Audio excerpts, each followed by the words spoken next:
सच के साथ। नमस्कार, सिटी वाराणसी लाइव में आप सभी का स्वागत है। मैं हूं अमित मिश्रा। आइए देखते हैं आज के हेडलाइंस। बांग्लादेश में हिंदुओं पर अत्याचार के विरोध में वाराणसी में सनातन प्रेमियों में भारी आक्रोश, जगह जगह विरोध प्रदर्शन व पुतला दहन का क्रम जारी। कोडीन युक्त कफ सिरप तस्करी मामले में 5 और गिरफ्तार, 23 करोड़ रुपए के फर्जी लेन देन के मामले का हुआ खुलासा। पीएम मोदी के मन की बात कार्यक्रम का 129वां संस्करण आयोजित। मन की बात के श्रवण हेतु नगर में जगह जगह आयोजित किए गए कार्यक्रम। और वरिष्ठ नागरिक कल्याण समिति रामनगर का वार्षिक चुनाव संपन्न, रुद्र प्रताप सिंह 6वीं बार निर्विरोध अध्यक्ष हुए निर्वाचित। और अब समाचार विस्तार से। प्रधानमंत्री नरेंद्र मोदी के मन की बात कार्यक्रम के 129वें अंक को काशी में जगह जगह लोगों ने आकाशवाणी के माध्यम से सुना। रविवार को प्रधानमंत्री नरेंद्र मोदी ने मन की बात के 129वें एपिसोड में देशवासियों को संबोधित करते हुए कहा कि ऑपरेशन सिंदूर हर भारतीय के लिए गर्व का प्रतीक बन गया है। उन्होंने कहा कि यह अभियान देश की सामूहिक चेतना, मानवीय संवेदना और राष्ट्रीय संकल्प को मजबूती देने वाला है। प्रधानमंत्री ने कहा कि ऑपरेशन सिंदूर जैसे प्रयास यह दर्शाते हैं कि जब देश एकजुट होकर किसी उद्देश्य के लिए आगे बढ़ता है तो असाधारण और सकारात्मक परिणाम सामने आते हैं। उन्होंने इस अभियान से जुड़े सभी लोगों के साहस, समर्पण और सेवा भाव की सराहना की तथा इसे नारी सम्मान और सामाजिक सुरक्षा से जुड़ा प्रेरणादायक उदाहरण बताया। पीएम मोदी ने कहा कि भारत की असली शक्ति उसकी जनता है। देश के कोने कोने से लोगों की सहभागिता यह सिद्ध करती है कि आज हर नागरिक राष्ट्र निर्माण में अपनी भूमिका को गंभीरता से निभा रहा है। उन्होंने युवाओं से आह्वान किया कि वे ऐसे अभियानों से प्रेरणा लेकर सेवा, अनुशासन और राष्ट्रहित को अपने जीवन का लक्ष्य बनाएं। प्रधानमंत्री ने अपने संबोधन में यह भी कहा कि भारत की पहचान केवल आर्थिक और तकनीकी प्रगति तक सीमित नहीं है, बल्कि वह संवेदनशीलता, संस्कृति और सामूहिक जिम्मेदारी से बनती है। हमारी पुरुष क्रिकेट टीम ने आईसीसी चैंपियंस ट्रॉफी जीती। महिला क्रिकेट टीम ने पहली बार वर्ल्ड कप जीता। भारत की बेटियों ने महिला ब्लाइंड T20 वर्ल्ड कप जीतकर इतिहास रचा। वर्ल्ड चैंपियनशिप में कई मेडल जीतकर पैरा एथलीटों ने साबित कर दिया कि कोई भी रुकावट पक्के इरादों को रोक नहीं सकती।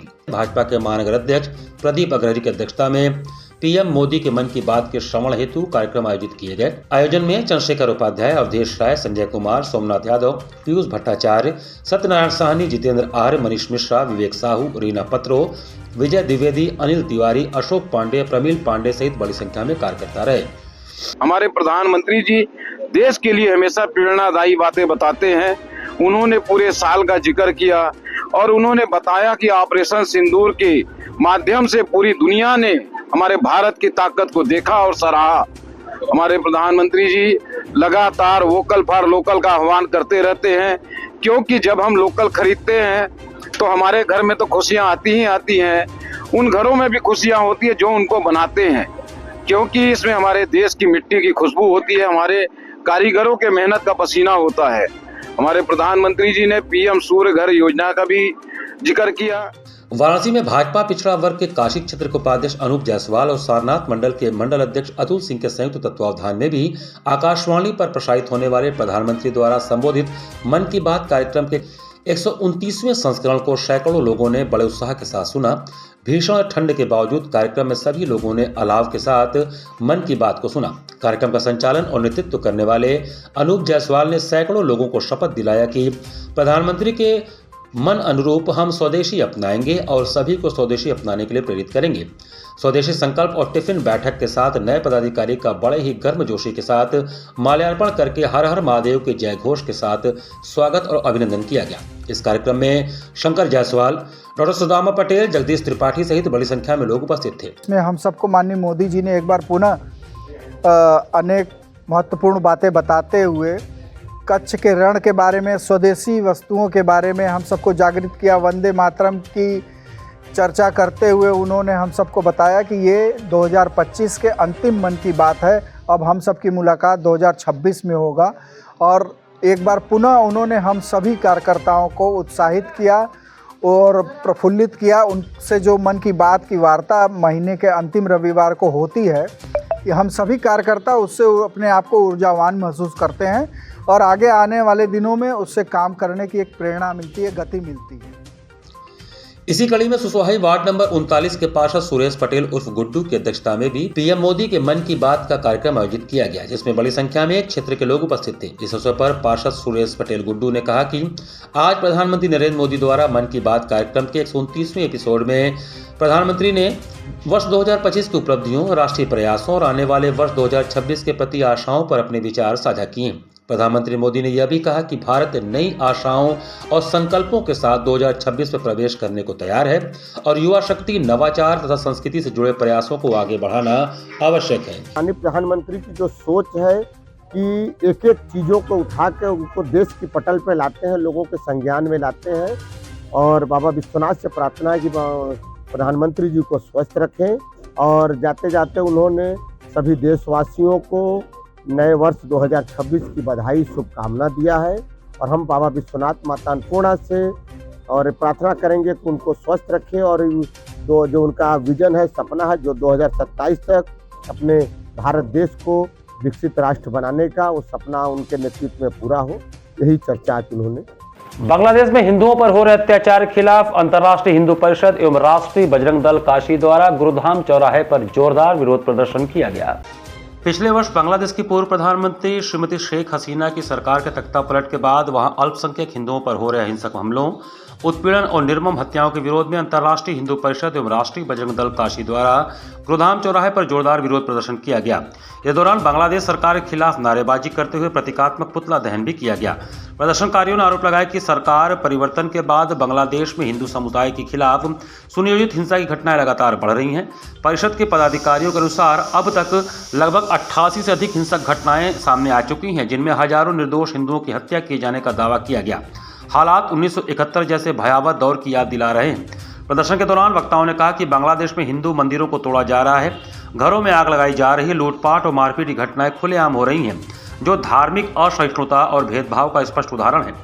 इस दौरान बांग्लादेश सरकार के विरोध में जमकर नारेबाजी की गई और कार्यकर्ताओं का आक्रोश स्पष्ट रूप से दिखाई दिया। प्रदर्शन के माध्यम से संगठनों ने भारत सरकार से मांग की कि बांग्लादेश में हिंदुओं पर हो रहे अत्याचारों को रोकने के लिए कड़े और प्रभावी कदम उठाए जाएं तथा वहां रह रहे हिंदू अल्पसंख्यकों की सुरक्षा सुनिश्चित की जाए।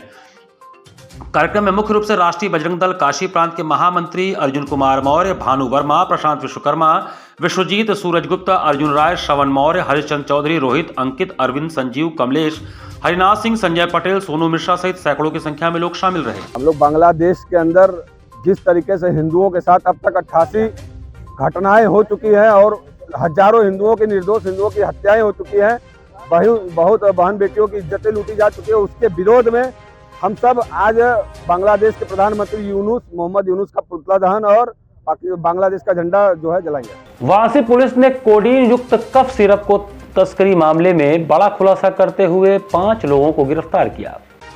वाराणसी कमिश्नरेट पुलिस ने कोडीन युक्त कफ सिरप की तस्करी मामले में बड़ा खुलासा किया। इस मामले में पुलिस ने 5 लोगों को गिरफ्तार कर 23 करोड़ रुपए के फर्जी लेन देन का पर्दाफाश किया है। कार्रवाई के दौरान वरुणा जोन के रोहनिया थाना क्षेत्र में 3 और सारनाथ क्षेत्र से 2 लोगों को गिरफ्तार किया गया है। इस पूरे मामले में कई शेल कंपनियों के माध्यम से फर्जी भुगतान और अवैध लेन देन किया जा रहा था।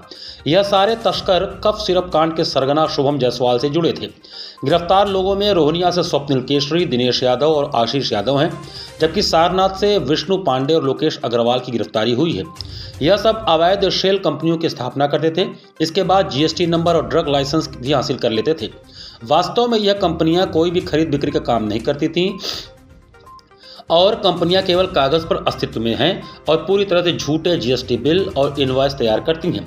पुलिस के अनुसार यह कंपनियां एसबी फार्मा, अल उकबा, सिंह मेडिकोज और सारनाथ की पीडी फार्मा जैसे नामों से संचालित हो रही थी।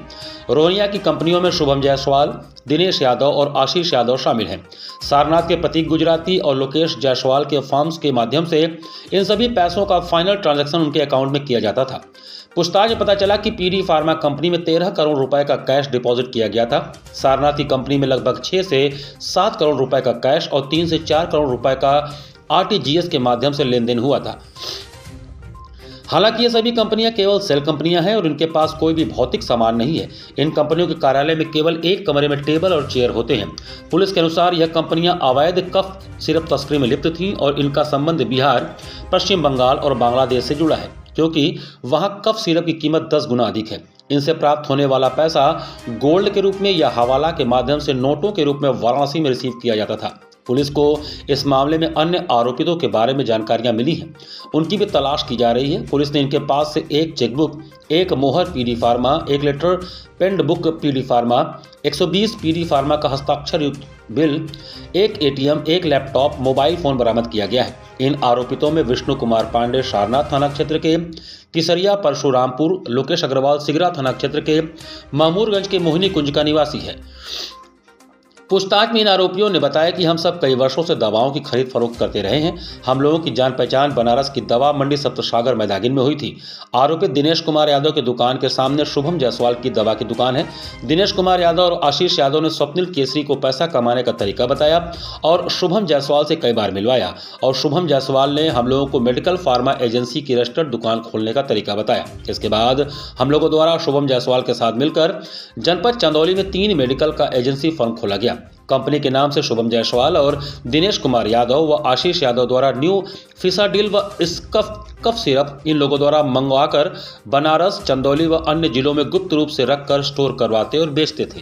इसमें नहीं मिला। इनके जो हमने सारे साइंटिफिक एविडेंसेस कलेक्ट किए हैं, जिसमें कि लोकेश का सारे डॉक्यूमेंट्स हैं, उसके लैपटॉप है, उसका फ़ोन का चैट है, सारे के सारे साइंटिफिक एविडेंसेस हमने एक्सट्रैक्ट किए हैं।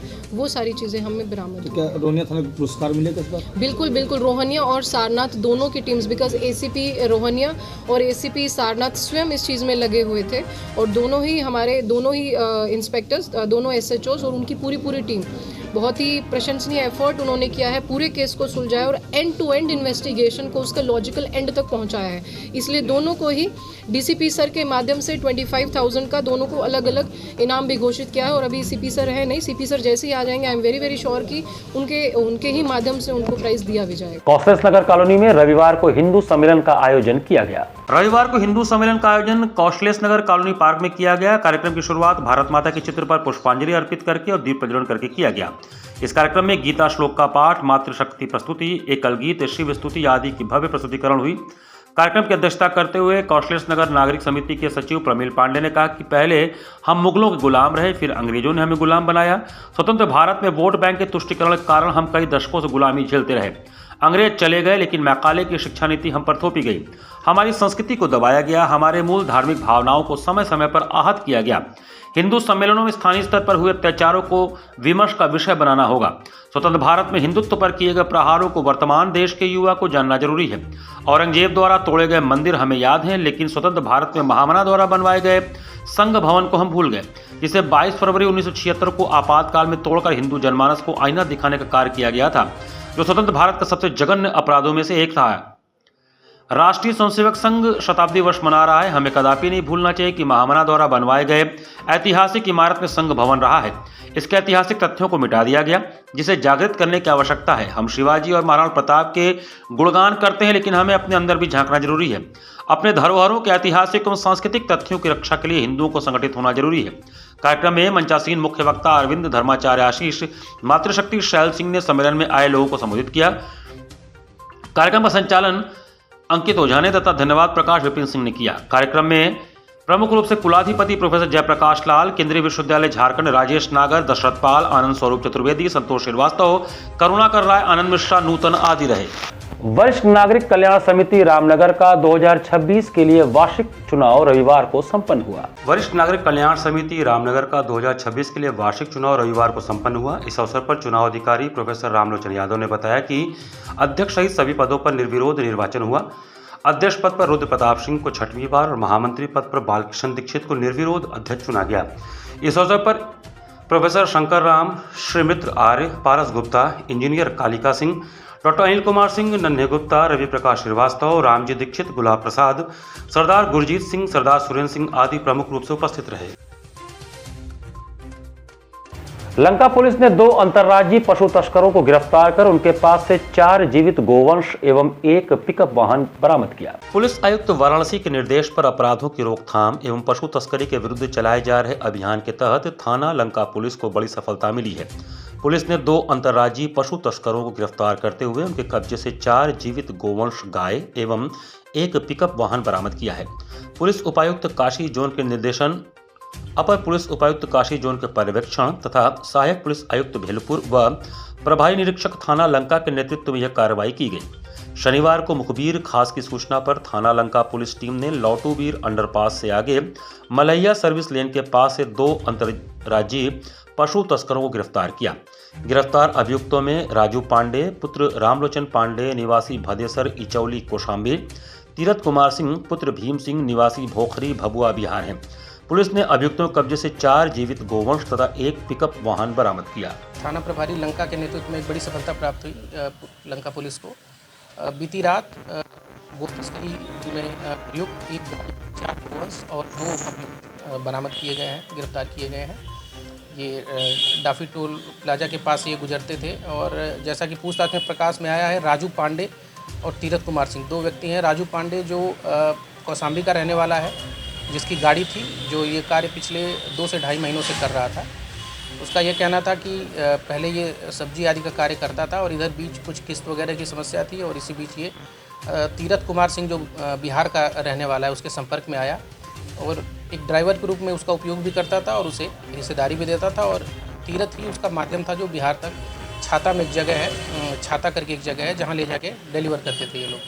तो एक अंतर्राज्यीय गैंग है ये और ये दोनों मिल के पिछले 2 महीनों में कुल 12 चक्कर लगभग ये क्रॉस कर चुके थे। इनका बताना है कि बड़ी गाड़ियाँ नहीं है, छोटी गाड़ी में ही 4 की संख्या में बस उनको गोवंशों को ले जाके तस्करी करते थे। New Saint Mary's convent school का वार्षिकोत्सव यूफोरिया 2.0 धूमधाम के साथ मनाया गया।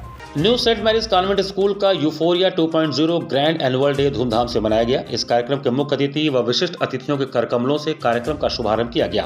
कार्यक्रम में मुख्य अतिथि के रूप में उपस्थित थे रवि जायसवाल, राज्य मंत्री स्वतंत्र प्रभार स्टाम्प कोड फीस एवं पंजीकरण विभाग तथा डॉक्टर दयाशंकर मिश्रा दयालु, माननीय राज्य मंत्री स्वतंत्र प्रभार आयुष खाद्य सुरक्षा एवं औषधि प्रसाधन विभाग से, जबकि विशिष्ट अतिथि पीओ सरनाथ पंकज त्रिपाठी थे। यूफोरिया 2.0 में स्कूल के बच्चों द्वारा भव्य रंगारंग सांस्कृतिक कार्यक्रम का आयोजन किया गया। इस अवसर पर क्षेत्र के नागरिकों, युवाओं एवं कला संस्कृति प्रेमियों की बड़ी संख्या में उपस्थिति थी। आज हमारा यूफोरिया 2.0 ये एनुअल फंक्शन हमारा सेकेंड एनुअल फंक्शन स्कूल का और 3 ईयर्स स्कूल को हो गए हैं पूरे और इसमें बहुत सारे चीज़ें दिखाई जा रही हैं ऑडियंस को, जैसे ये क्रिसमस प्ले है, कैरल सिंगिंग है और कुछ हिंदी प्लेज हैं और कुछ कराटे स्टंट्स वगैरह हैं और उसके भी अलावा बहुत सारी। नमो घाट पर आयोजित होने वाले सांस्कृतिक संध्या में आयुष रंजन पांडे का सुमधुर गायन हुआ। शनिवार को जिला प्रशासन वाराणसी एवं जिलाधिकारी सत्येंद्र कुमार की पहल पर आयोजित होने वाले सांस्कृतिक संध्या कार्यक्रम में वाराणसी के आयुष रंजन पांडे द्वारा राग यमन में 3 ताल में निबद्ध बंदिश दर्शन देवो शंकर महादेव गाकर कार्यक्रम का शुभारंभ किया गया। इसके पश्चात उन्होंने शिव कैलाशों के वासी भजन से कार्यक्रम को बहुत ही सुंदर रूप से समाप्त किया और सभी दर्शकों को मंत्रमुग्ध कर दिया। कार्यक्रम में सजल कश्यप ने तबले में कुशल सहयोग दिया। कार्यक्रम का संचालन एवं धन्यवाद ज्ञापन तरुण कुमार सिंह ने किया। कार्यक्रम संयोजक अंशुमान महाराज रहे।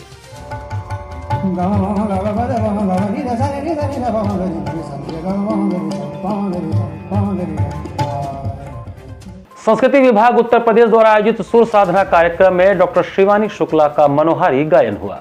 संस्कृति विभाग उत्तर प्रदेश द्वारा सुर साधना कार्यक्रम में प्रधानमंत्री के संसदीय क्षेत्र में उत्तर प्रदेश के प्रत्येक अंचल की अपनी विशिष्ट पहचान एवं समृद्ध विरासत की विशेषता को संजोए हुए वाराणसी की स्थापित कलाकार डॉक्टर शिवानी शुक्ला ने गायन का शुभारंभ त्रिपद गामनी के तट पर गंगा तोरी पावन लहरिया कहाँ नहीं हो भोला भजन कर मनवा राम नाम रघुराई लगन लगी घनश्याम की जैसे भजन प्रस्तुत किया। संगत कलाकार के रूप में तबले पर युवा एवं ऊर्जावान कलाकार अंकित सिंह, राष्ट्रीय एवं अंतर्राष्ट्रीय स्तर के विख्यात वायलिन वादक पंडित सुखदेव मिश्र, परकसन पर मनीष कुमार उपस्थित रहे। मुख्य अतिथि के रूप में वरिष्ठ चिकित्सक एवं पर्यावरणविद डॉक्टर रमेश कुमार भाटिया उपस्थित रहे एवं समस्त कलाकारों को आशीर्वचन एवं अंग वस्त्रम प्रदान कर उनके मान और सम्मान में वृद्धि किया। मां जानवी के तट पर कलाकार ने सुर लय ताल में समन्वय स्थापित करते हुए अपनी मधुर सुरीली आवाज से दर्शकों के हृदय को भाव विभोर किया। डॉक्टर रत्नेश वर्मा ने सांस्कृतिक नगरी के रूप में विख्यात काशी में सुर साधना की नव परिकल्पना के लिए प्रदेश सरकार के प्रति आभार व्यक्त करते हुए इस कला और कलाकार के लिए अभूतपूर्व पहल बताया। साथ ही कार्यक्रम की सफलता के लिए हर संभव सहयोग का संकल्प लिया। कार्यक्रम का सफल संचालन सीमा केसरी ने किया। इस अवसर पर डॉक्टर प्रीतेश आचार्य सहित भारी संख्या में दर्शकगण उपस्थित रहे।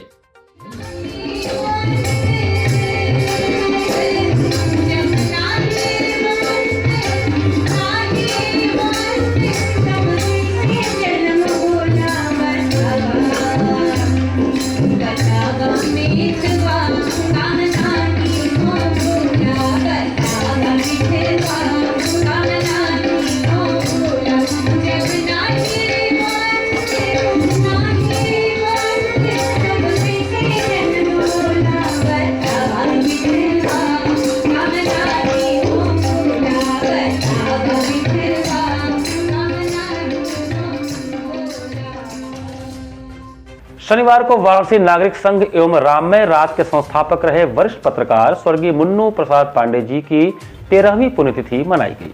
वाराणसी नागरिक संघ राममय रात के संस्थापक रहे वरिष्ठ पत्रकार स्वर्गीय मुन्नू प्रसाद पांडे की 13वीं पुण्यतिथि पर वाराणसी नागरिक संघ की ओर से शनिवार को गोलघर स्थित परारकर स्मृति भवन में श्रद्धांजलि सभा का आयोजन किया गया। वक्ताओं ने स्वर्गीय मुन्नू प्रसाद के व्यक्तित्व और कृतित्व पर प्रकाश डालते हुए उनके अत्यंत सरल और सहज व्यवहार की चर्चा करते हुए उनके प्रति श्रद्धा सुमन अर्पित किया। राममय रात के माध्यम से उन्होंने कला और भक्ति का अद्वितीय संगम काशी वासियों को दिया। सभा को डॉक्टर हिमांशु उपाध्याय, डॉक्टर पवन कुमार शास्त्री, कविंद्र नारायण, पंडित देवत मिश्रा, योगी प्रकाश योगेश्वर, रविशंकर सिंह, दीपेश चंद चौधरी, ब्रजेश चंद्र पांडे आदि ने संबोधित किया। इस मौके पर स्वर्गीय मुन्नू प्रसाद पांडे की स्मृति में प्रसिद्ध सितार वादक पंडित देवव्रत मिश्र को हिंदी हितैषी परिषद के डॉक्टर हिमांशु उपाध्याय एवं कविंद्र नारायण द्वारा श्रवण कुमार सम्मान से सम्मानित किया गया। कार्यक्रम में डॉक्टर विजय कपूर, सरोज वर्मा, राकेश तिवारी, सुमन अग्रहरी आदि कलाकारों ने भजनों की सुमधुर प्रस्तुतियों से सबको मंत्रमुग्ध कर दिया। कार्यक्रम का संयोजन सुरेश प्रसाद पांडे, स्वागत सुधीर कुमार रस्तोगी मुकुटवाले, संचालन डॉक्टर कैलाश सिंह विकास एवं धन्यवाद ज्ञापन राकेश तिवारी ने दिया। इस अवसर पर मुख्य रूप से सुशील कुमार पांडे, प्रताप बहादुर सिंह, सुधांशु पांडे, सियाराम मिश्रा, शंभुनाथ श्रीवास्तव, श्याम सुंदर पाठक आदि गणमान्य जन उपस्थित रहे। श्री काशी अग्रवाल समाज द्वारा आयोजित एसपीएल क्रिकेट मैच में रविवार को सेमीफाइनल तथा फाइनल मैचों में खूब चौके छक्के लगे। श्री काशी अग्रवाल समाज की ओर से 2 दिनी एएसपीएल क्रिकेट मैच के दूसरे दिन रविवार को सेमीफाइनल एवं फाइनल में खूब चौके छक्के लगे। समाज के पारिवारिक क्रिकेट मैच में कड़ाके की ठंड के बीच दर्शकों ने वेज मंचूरियन एवं उपसभापति नीरज अग्रवाल के सौजन्य से मलइयों का लुत्फ उठाते हुए खिलाड़ियों का उत्साहवर्धन करते दिखे। पहला सेमीफाइनल मैच में एसी टाइटंस एवं एमसीएस ब्लास्टर के बीच हुआ, जिसमें एसी टाइटंस अपने न्यूनतम स्कोर 58 रन पर ढेर हो गई। एमसीएस ने 1 विकेट खोकर ही 59 रन बना ली और 9 विकेट से जीत दर्ज करते हुए फाइनल में जगह बनाई। वहीं दूसरे सेमीफाइनल में अनंता काशी रॉयल और उमा ब्लॉसम के बीच मैच हुआ। पहले खेलते हुए उमा ब्लॉसम ने 12 ओवरों में 7 विकेट खोकर 109 रन बनाए। अमित बजाज की घातक गेंदबाजी 5 विकेट के आगे पूरी टीम 76 के स्कोर पर सिमट गई। फाइनल मुकाबला एमसीएस ब्लास्टर और उमा ब्लॉसम के बीच हुआ। टॉस जीतकर उमा ब्लॉसम ने बॉलिंग करने का फैसला लिया। एमसीएस ब्लास्टर के man of the series blaster बल्लेबाज मयंक नेवाटिया ने 37 रन बनाते हुए अपनी टीम को 12 ओवरों में 87 रन पर पहुंचाया। अमित बजाज की सधी गेंदबाजी 12 रन देकर 3 विकेट ने सैकड़ा बनने से उन्हें रोक दिया। उमा ब्लॉसम ने उम्दा खेल का प्रदर्शन करते हुए 8.3 ओवरों में 92 रन बनाए। प्रणव अग्रवाल ने छक्का लगाकर अपनी टीम को 6 विकेट से जीत दिलाई। श्री काशी अग्रवाल समाज के सभापति संतोष कुमार अग्रवाल, रचना अग्रवाल ने Uma blossom एएसपीएल season 1 cricket match के कप्तान अर्चित अग्रवाल सहित टीम को विजेता ट्रॉफी प्रदान की। वहीं समाज सेवी विवेक अग्रवाल एवं पूर्व रोटरी गवर्नर उत्तम अग्रवाल ने संयुक्त रूप से उपजेता टीम एमसीएस ब्लास्टर को प्रदान किया। पवन मित्तल ने man of the match Harshit Tulsiyan को 1100 रुपये का पुरस्कार देकर उनका उत्साहवर्धन किया। Man of the series Mayank Nevatia को मिला। बेस्ट फील्डिंग, हीरव एवं बेस्ट कमेंट्री के लिए आराध्या अग्रवाल को पुरस्कृत किया गया। उपसभापति दीपक अग्रवाल, धर्मशाला मंत्री गिरधर दास अग्रवाल, अजय कृष्ण अग्रवाल, सलील अग्रवाल, आमोद अग्रवाल, अरुण अग्रवाल बुलानाला, नारायण अग्रवाल सीए, दीपक अग्रवाल, शिवाला मोहन अग्रवाल छत्तातले, सुनीता अग्रवाल, स्वयं प्रभा अग्रवाल, दीपाली अग्रवाल, प्रदीप अग्रवाल सहित सैकड़ों दर्शक उपस्थित रहे। इसी के साथ सिटी वाराणसी लाइव का ये संस्करण हमें समाप्त करते हैं। मुझे दीजिए आज्ञा। नमस्कार।